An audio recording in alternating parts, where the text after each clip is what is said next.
Assalamualaikum warahmatullahi wabarakatuh.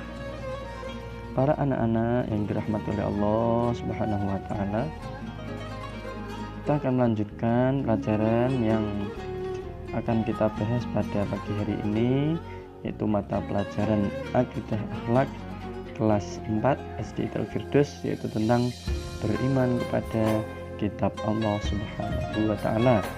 Sebagaimana yang anak-anak ketahui, kemarin kita sudah sempat membahas yang lain. Pada pagi hari ini kita akan membahas tentang beriman kepada kitab Allah Subhanahu wa taala. Anak-anak harus mengetahui, apakah kalian tahu apa yang dimaksud dengan kitab-kitab Allah atau kitab suci itu? Tentunya harus mengetahuinya ya.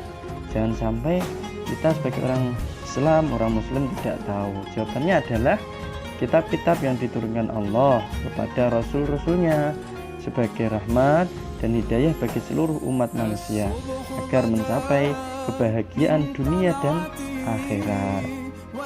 Itulah yang dimaksud dengan tadi iman kepada kitab Allah. Kita akan memahami lebih jauh bagaimana mengenal kitab-kitab Allah Subhanahu wa taala sebagaimana yang ada dalam buku Aqidah Akhlak. Ya, mengenal kitab-kitab Allah Subhanahu wa taala. Ada berapa sih anak-anak yang sudah mengetahui kitab-kitab Allah yang diturunkan di dunia ini? Nah, ada 4 ya. Yang pertama yaitu kitab Taurat.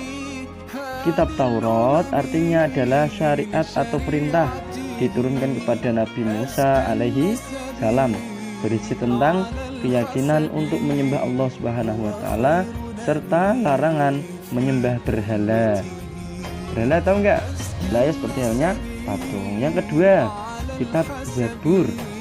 Zabur siapa? Zabur artinya adalah tulisan diturunkan kepada Nabi Daud alaihissalam, berisi tentang beberapa zikir, pengajaran dan hikmah.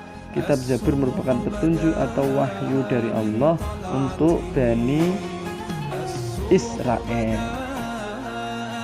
Yang kedua itu tadi kitab Zabur. Yang ketiga itu ada yang namanya kitab Injil.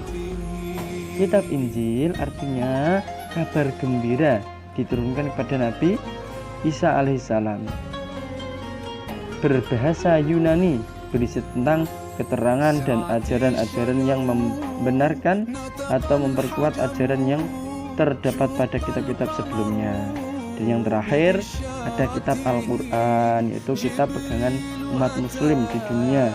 Al-Quran artinya bacaan, diturunkan kepada Nabi Muhammad SAW menggunakan bahasa Arab, berisi tentang akhlak dan keimanan, penciptaan manusia, kisah-kisah dan petunjuk.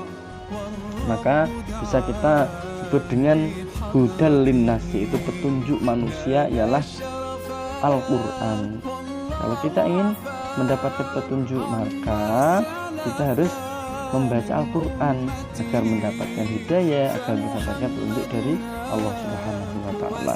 Itulah 4 kitab yang Pak Zaki sebutkan. Yang kedua, meyakini kitab-kitab Allah. Bagi manusia, kita wajib terhadap kewajiban kita terhadap kitab-kitab Allah, yaitu diantaranya 1, mempercayai adanya kitab tersebut, mempercayai bahwa seluruh kitab tersebut datang dari Allah. Yang ketiga, membenarkan berita-berita tentang kitab-kitab terdahulu dalam Al-Quran, mengamalkan hukum-hukum yang terdapat dalam Al-Quran. Kemudian hikmah yang dapat kita ambil dari beriman pada kitab-kitab Allah, diantaranya itu menyadari bahwa sebenarnya Allah sangat sayang kepada kita sehingga harus banyak bersyukur. Bersyukur dengan cara yang melaksanakan segala perintahnya dan meninggalkan segala larangannya. Itulah makna dari bersyukur. Kalau kita meyakini kitab Al-Quran ada, kita harus pandai-pandai bersyukur, karena Allah sudah merintahkan fadkuruni adzkurkum washkuruli wala takfurun. Harus bersyukur maka akan ditambah, kalau tidak bersyukur maka kamu akan mendapatkan azab yang besar. Itulah pembelajaran pada pagi hari ini. Jangan lupa belajar dan selalu jaga kesehatan. Bagaimana ada di buku paket, anak-anak bisa paham lebih lanjut. Wassalamualaikum warahmatullahi wabarakatuh.